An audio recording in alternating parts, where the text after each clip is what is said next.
स्वास्थ्य सेवाओं की मांग को लेकर सत्यमेव जयते युवा सोच संगठन के कार्यकर्ता पिछले कई दिनों से अनिश्चितकालीन धरने पर हैं। जयपुर में भी धरना कर चुके हैं, लेकिन स्वास्थ्य सेवाएं बेहतर होने का नाम नहीं ले रही। तस्वीरें आपके सामने हैं किस तरीके से अनिश्चितकालीन यह अनशन चल रहा है। बेहतर स्वास्थ्य सेवाओं की मांग कराए जाने के लिए लगातार सत्यमेव जयते युवा सोच संगठन काम कर रहा है और पूर्व में भी इनके द्वारा धरना किया गया, लेकिन नतीजा शून्य रहा। ऐसे में नाराज होकर एक बार फिर अनशन जारी है।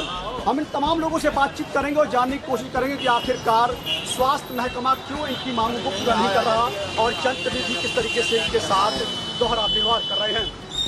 लगातार काम कर रहे हो, पिछली बार भी अनशन में, इस बार भी अनशन में, नतीजा क्या मिला?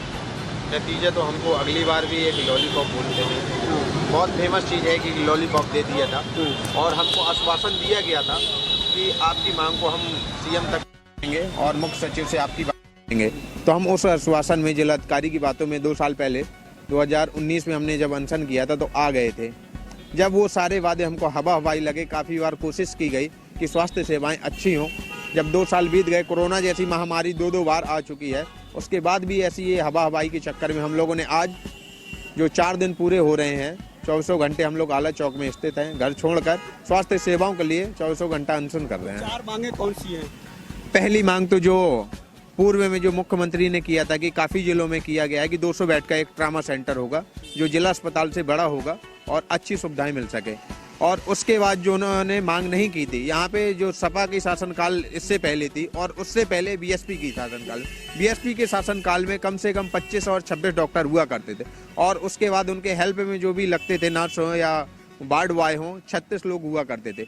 लेकिन आज की जो स्थिति है तो 10 या 11 डॉक्टर होंगे, उसमें संविदा भी होंगे, कोई सरकारी होंगे। उसके बाद जो भी स्टाफ होगा तो संविदा को छोड़ के जो रेगुलर हैं 3 पद हैं, 3 में से 1 की डेथ हो चुकी है, 2 खाली है, 2 लोग के भरे हुए हैं। और उसी में जो हमारे महज 20 किलोमीटर की दूरी पे या 18 किलोमीटर मान लीजिए कबरई मंडी है, एक ग्रेनाइट के लिए जाना जाता है, पूरी दुनिया में जाना जाता है। वहाँ पे देखा जाए तो आए ना एक दिन वहाँ पे कोई ना कोई हादसा होता है। वहाँ का जो CSC हॉस्पिटल है, वहाँ पे गिने चुने डॉक्टर हैं। अगर उस जैसी जगह पे अगर अच्छे डॉक्टर नहीं होंगे, अच्छी सुविधाएं नहीं मिलेंगी, तो ऐसे बजट का, ऐसे टैक्स लेने का वहाँ से सिर्फ खनन होता है। उनको अच्छी सेवाएं न मिल पाने के कारण से हम लोग यहाँ आज अनशन में लग रहा है कि जनप्रतिनिधि जानबूझ के आप लोगों को नज़रअंदाज कर रहे हैं, आपकी मांग नज़रअंदाज कर रहे हैं। हाँ, अभी तक कोई भी यहाँ पे महोबा का सामाजिक जो है, या मैं किसी पार्टी का नाम लेना नहीं चाहता हूँ, जो आप कहलाना चाह रहे हैं, मैं नहीं कहना, क्योंकि ये हम राजनीतिक पॉइंट नहीं बनाना चाह रहे हैं, हम इसको एक सामाजिक पॉइंट बनाना चाह रहे हैं। और need of the Mahoba district, ये जैसे कि 2 थिंग्स इम्पोर्टेंट होती हैं, शिक्षा और स्वास्थ्य। तो ऐसा नहीं है कि कोई अपने आप को फेमस करने के लिए युवा संगठन अपने आप को ये कर रहा हो। आप खुद जाकर डिस्ट्रिक्ट हॉस्पिटल में देखेंगे, मतलब ओनली वहाँ पे मैंने कभी 4 या 5 टाइप के इंजेक्शन के अलावा कोई वहाँ पे इंजेक्शंस नहीं देखे मैंने वहाँ पे। गिनती की वही दवाएं हैं। आप एक बार अपने पेट का ही लिखवा लीजिए, एक बार हड्डी की लिखवा लीजिए, वही दवाएं आपको दे दी जाएंगी। वही पता चला आपको कोई पेनक्रियाज का अटैक आ रहा है या आपको हार्ट की डिसीज आ रही है। ऐसी डिसीज हैं मतलब कि जिनके बारे में आदमी विक्टिम होने के बाद लाखों के करोड़ों रुपए तक में पहुँच जाता है और वो डिसीज फाइंड आउट नहीं हो पा रही है। बिल्कुल, कहीं ना कहीं स्वास्थ्य सेवाओं में खासी दिक्कतें और कमी है। क्या लगता है, ओमिक्रॉन आ रहा है, कोरोना फैल रहा है और ऐसे में डॉक्टरों की कमी है, फिर कैसे समस्या का समाधान हो पाएगा? जायज मांग है आप। देखिए, कहीं ना कहीं इस विषय में जो हमारे क्षेत्र के नेता हैं या शहर के नेता हैं, उनके द्वारा कहीं ना कहीं इस चीज़ की अवहेलना की जा रही है, इस विषय पर ध्यान नहीं दिया जा रहा।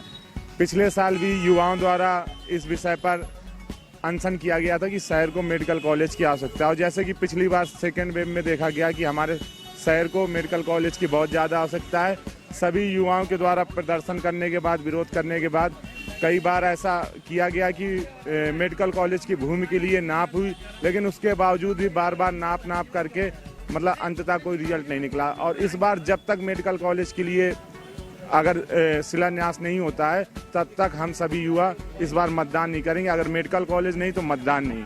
बड़ी बात है कि मेडिकल कॉलेज नहीं तो मतदान भी नहीं करेंगे। स्वास्थ्य सेवाएं महोबा में बेहद खस्ता हाल है। क्या लगता है कितनी समस्या है स्वास्थ्य सेवाओं को लेकर?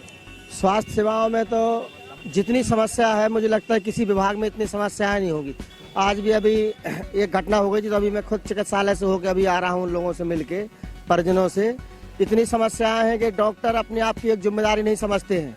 वो समझते हैं कि हमारा बाप का राज चल रहा है और हम इसके मालिक हैं, सरकारी संस्था के स्वयं के हम मालिक हैं।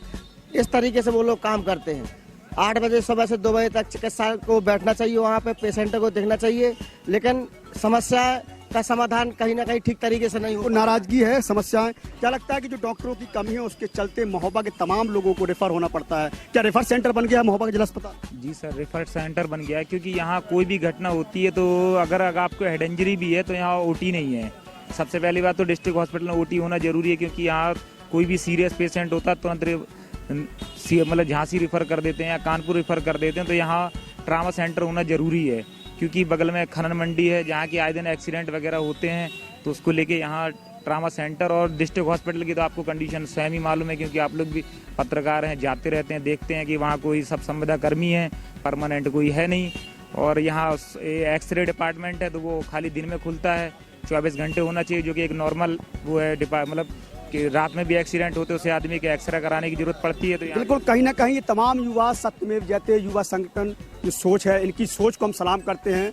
पिछली बार भी इनके द्वारा अनिश्चितकालीन अनशन और धरना किया गया, नग्न प्रदर्शन भी किए गए, लेकिन अभी तक समस्या का कोई समाधान नहीं हुआ और खस्ता हाल स्वास्थ्य सेवाएं लगातार बद से बदतर हो जा रही हैं। ऐसे में युवाओं में आक्रोश है और ये आक्रोश होना लाजमी भी है, लेकिन ये वक्त तय करेगा कि इनके अनशन से स्वास्थ्य महकमे पर कितना प्रभाव पड़ता है और क्या सोए हुए जनप्रतिनिधियों की आंख खुलती है। कैमरामैन इमामी के साथ इरफान पठान, महोबा।